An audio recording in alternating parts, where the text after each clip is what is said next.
What's up, Cherry Blossom family? Back today. We're going to talk about, this week we're talking about dabbing and the benefits of, and just answering some questions. So we're answering questions. What is different about dabbing than smoking, or is it called dabbing versus smoking?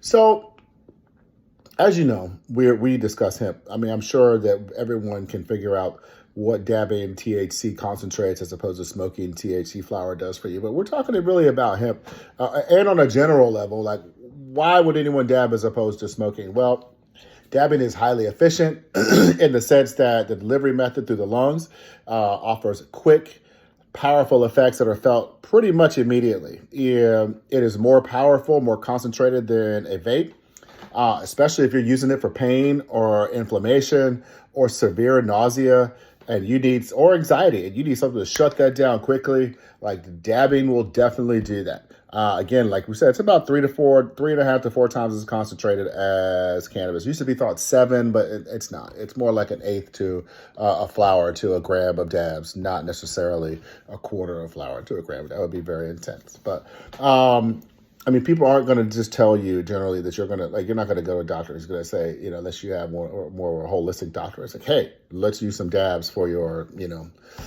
pain relief. But as opposed to smoking, there's benefits, it doesn't stink. As long as the dabs themselves, the concentrates have been properly purged, and if they have been processed using some sort of solvent or hydrocarbons, generally there's a purging process, and people who are very good at this, professionals, know how to purge it out so that you get a nice, clean, pure dab. But if you have questions about that, you have equally the same amount of questions of what you're smoking, because the dabs are made from the flower. So if you're questioning the source of your dab, then you got to be questioning the source of the flower also. So all this kind of comes back. Most places you can get a COA, that's a certificate of analysis, or in a more layman's terms, a lab test that shows you what exactly is in there, or what, more importantly, what's not in there.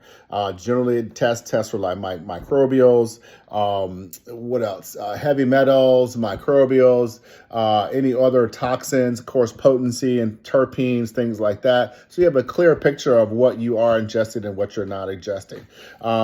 Granted, this technology keeps moving forward. It keeps making it easier, and it's great. Like for people who may live in a non-smoking building, who may have to go to a consumption lounge or something like that to use your concentrate. So if you're thinking about making a switch, those are the many good reasons to think about dabbing. So that's all for today. Like, subscribe, share, and comment, and we'll be back with you tomorrow.